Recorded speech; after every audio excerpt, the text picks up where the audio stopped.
MyPro est une plateforme unique où vous pouvez trouver des professionnels de confiance et obtenir des conseils, mais également un accompagnement dans vos projets ambitieux dans le domaine agricole. Le dit-on souvent, une personne intelligente apprend des erreurs, mais une personne vraiment sage apprend des erreurs des autres. Les experts l'ont fait plusieurs fois et pendant plusieurs années.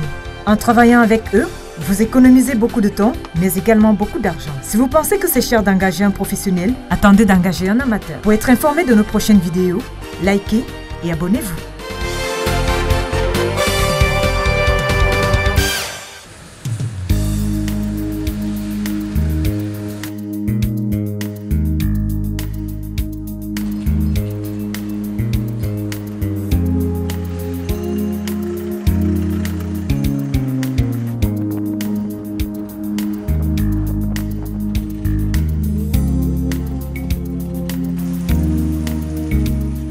Ici, nous sommes sur le site de l'IRAD ou du CERECOMA qui travaille en partenariat avec le CEFILD.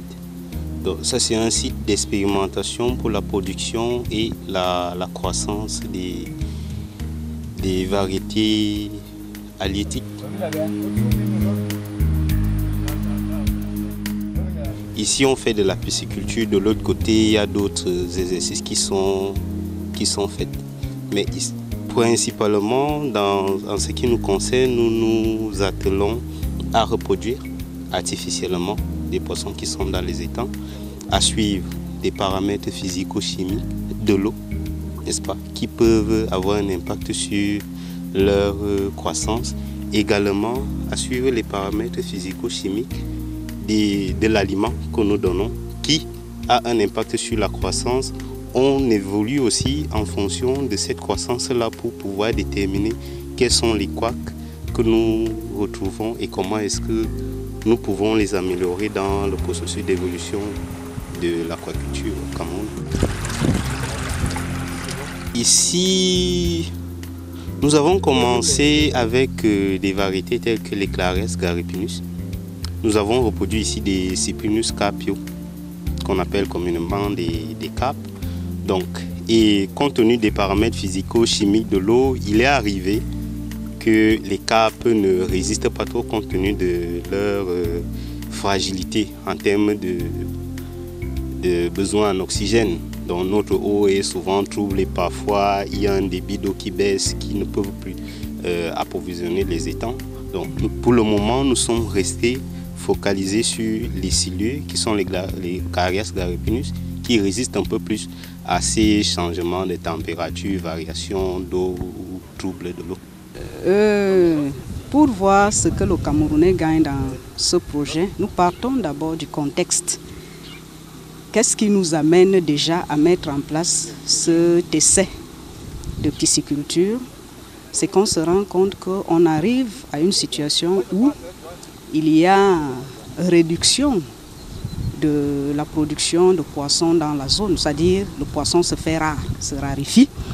Et on se dit, le poisson de mer, qui est la principale activité qu'on fait ici, alors on se rend compte donc qu'il y a cette réduction de la production de poissons. Et nous maintenant, qu'est-ce qu'il faut faire? Il faut trouver des alternatives. Et la pisciculture est l'une des alternatives déjà pour promouvoir la production déjà des alevins. Des alevins parce que à ce niveau, les femmes et les jeunes qui s'intéressent à l'activité peuvent être, les capacités peuvent être renforcées par nous pour qu'ils puissent aussi avoir leurs petites exploitations piscicoles. Et nous avons eu notre partenaire, le CEFILD, qui nous appuie là-dessus dans ce renforcement de capacités et même dans tous les aspects techniques. Et de l'autre côté, nous pensons que nous pouvons produire non seulement ces alevins, mais des poissons de table qui peuvent être vendus sur le plan économique.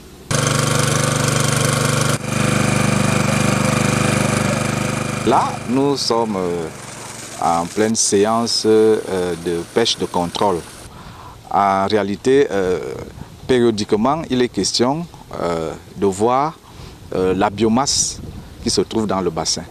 Donc il est question simplement de vider l'eau et puis de voir la quantité de poissons qui se trouvent et pour pouvoir les calibrer.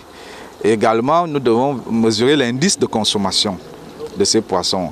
On les nourrit, on voudrait connaître qu'est-ce que l'aliment leur apporte en termes de grossissement, et, en termes de croissance et en termes de croissance. C'est par rapport à ça également que nous allons calibrer. On attrapait là. C'est pendant des séances comme ça, là, dès qu'il y a une erreur,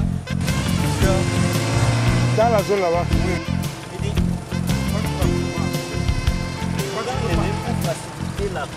là-dedans, il y a certains poissons qui peuvent grossir plus rapidement que les autres. Il faut rapidement les enlever, de peur que, étant plus gros, qu'ils ne mangent les petits. Nous allons également continuer à nourrir les géniteurs, parce qu'on vous a dit ici, nous sommes déjà arrivés à une phase de reproduction artificielle. Nous produisons déjà nous-mêmes certains géniteurs et nous procédons également au grossissement. Nous sommes en train d'envisager probablement des croisements avec d'autres espèces pour satisfaire la population sur les critères organoleptiques, dans les poissons que les gens aiment manger. De sorte qu'à Kribi, qu'on puisse avoir aussi bien des poissons d'eau douce que des poissons de mer. Et surtout, comme l'a si bien dit le chef de centre, avec la population qui augmente à Kribi, il y a une forte pression sur les ressources halieutiques. Il faut donc rapidement anticiper, et ça c'est très important pour le Sérékoma, qui doit anticiper sur la rareté de certaines ressources halieutiques. Et ce projet est en plein dans cela. Je pense également qu'à côté, si vous avez le temps, vous pouvez aller voir ce que nous faisons également avec la riziculture de mangrove. Cela n'a jamais été fait en Afrique centrale, dont le Sérékoma est en train de travailler en collaboration avec l'IRAD pour permettre au Cameroun de pouvoir valoriser les écosystèmes de mangrove. Parce que c'est des écosystèmes où on ne prélève que le bois pour le moment. Si on peut occuper ces écosystèmes par du riz, cela peut aider pour réduire la sécurité alimentaire, pour améliorer la sécurité alimentaire dans notre pays, en tout cas beaucoup plus. D'abord au niveau de la côte camerounaise, ça va permettre d'augmenter le revenu des populations de la côte. Mélangé à la pisciculture, je pense que les revenus de ces ménages ne peuvent que s'améliorer davantage. Il y a des phytoplanctons toxiques et des phytoplanctons non toxiques. Donc il y a des phytoplanctons nuisibles. Il faut faire un effort de les identifier ici. Parce que c'est une grande cause de la mortalité juvénile des poissons. C'est-à-dire, vous partez des larves. Nous, on a une écloserie artisanale encore là. Et on veut réduire la technologie, comme je disais, à la plus simple expression. Il est possible, lorsque vous avez la mauvaise fiente qui va donner des phytoplanctons, il est fort possible que vous ayez beaucoup de phytoplanctons nuisibles. À ce moment, il y aura une forte mortalité de larves et vous aurez très peu d'alevins. Alors c'est une contrainte importante à lever. On est sûr dans ce moment qu'on peut faire des grosses reproductions. Si on demande vraiment à Sérékoma, donnez-nous, je ne sais pas quoi, 100 000 alevins en très peu de temps, on sait qu'on peut reproduire ça. Et bref, on peut contrôler la mortalité.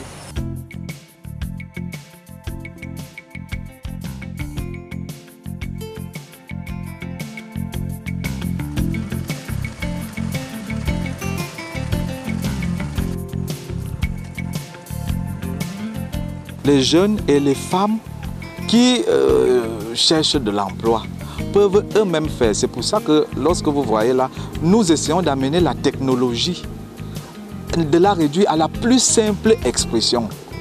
Vous allez voir qu'il n'y a pas un très grand matériel technique. Et davantage, ici, nous sommes en train de vouloir mettre en pratique un système de pompage d'eau à base des plaques solaires. Ça se passe déjà de l'autre côté avec la reproduction des crevettes de mer. On voudrait ici le faire de sorte que tout le monde, là où il y a, parce qu'au Cameroun, habituellement, les gens pensent que c'est là où il y a le marécage qu'on va faire la pisciculture. Bon, parfois c'est une fausse information parce que les silures vont disparaître dans la boue et vous n'aurez pas vraiment la mesure de ce que vous faites. Alors ici, on est en train de démontrer que la pisciculture ne doit pas que se faire dans les marécages. Il est mieux en terre ferme, si vous avez la capacité de bien contrôler vos sujets. En même temps, nous voulons que la technologie soit la plus simple possible, de sorte que les jeunes, les femmes et tout le monde peut s'y mettre et trouver du travail et se faire de l'argent.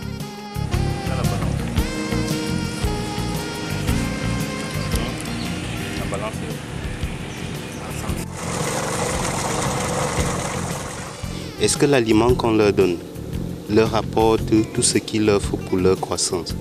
Est-ce que compte tenu du temps de croissance, n'est-ce pas, ils évoluent normalement?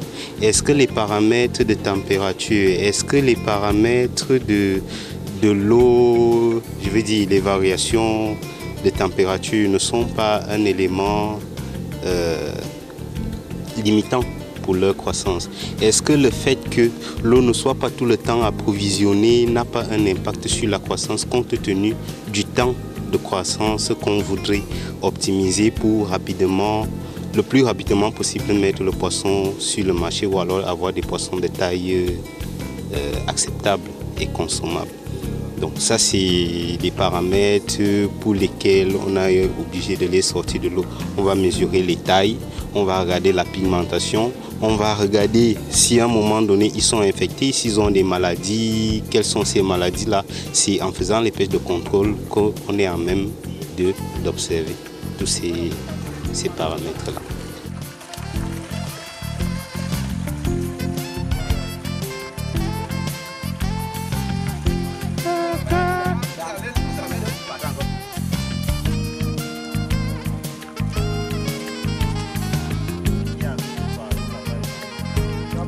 Au départ, lorsque nous mettions en place cette expérience, cet essai, on a croisé deux espèces différentes de Claria garipionus, qui est communément appelée silure. On a croisé une espèce du Nigeria et celle du Cameroun. Et là, nous avons eu trois différentes sous-espèces. Nous avons une espèce qui nous donne des silures noires, une espèce qui nous donne des silures brunes, une espèce qui nous donne des silures albinos. Alors là maintenant nous sommes en train de faire des expériences parce qu'il faut voir, nous avons constaté déjà, les premiers résultats nous montrent que la variété noire est plus rustique, c'est-à-dire résiste plus aux intempéries, mais la variété albinos est plus prolifique. Alors nous sommes en train de voir en termes de goût et autres, quelle est l'espèce que nous pouvons produire plus sur le plan économique. C'est un peu ça.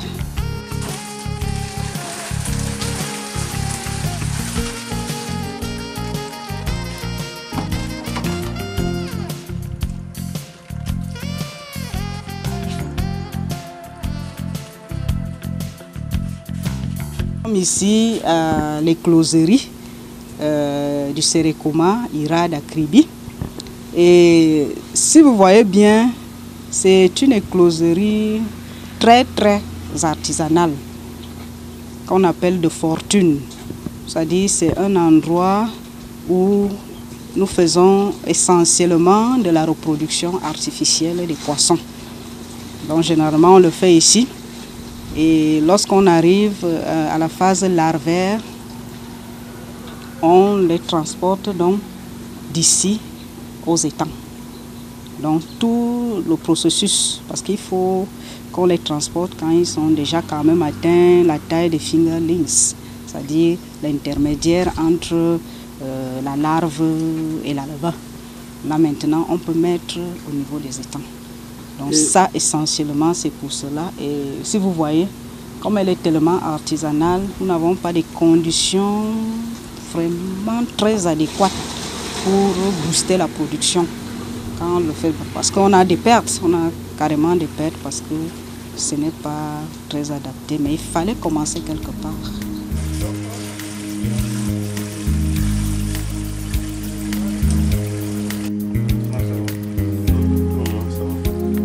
Peut-être encore un peu pour ce qu'on va mettre ici.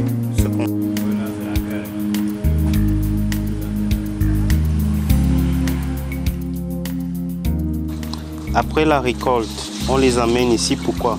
On les amène ici parce qu'on voudrait visualiser l'homogénéité de leur croissance. Il faudrait normalement dans une bande qu'on ait des poissons de même taille, sinon des mêmes poids trop. Alors ici, comme vous pouvez le constater, le paramètre taille, on va remarquer que les poissons sont presque homogènes. Il n'y en a pas de très gros et qui peuvent avoir un effet de cannibale sur les autres. Parce qu'il va de soi que dans le monde animal, le plus gros mange le plus petit, sinon le plus faible. Maintenant, après ce paramètre-là, on va regarder le paramètre pigmentation. Est-ce que leur pigmentation est homogène? Est-ce que sur leur peau, il n'y a pas des observations du genre des taches, du genre il n'y a pas ceux qui sont sujets à des maladies? Est-ce qu'il n'y en a pas qui ont perdu de leur vivacité, qui sont faibles? Ces paramètres-là peuvent être des signes de présence de maladies. Maintenant, lorsqu'on découvrirait que sur un, il y a un élément qui lui est défavorable, peut-être qui présente des signes de fatigue ou présente des taches, on va le prendre, celui-là comme étant un échantillon. On va regarder sur toute la morphologie. Il y a certaines maladies qui nous donnent déjà, ou certains signes qui nous donnent déjà des orientations sur la maladie qui peut l'avoir attaqué.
MyPro est une plateforme unique où vous pouvez trouver des professionnels de confiance et obtenir des conseils, mais également un accompagnement dans vos projets ambitieux dans le domaine agricole.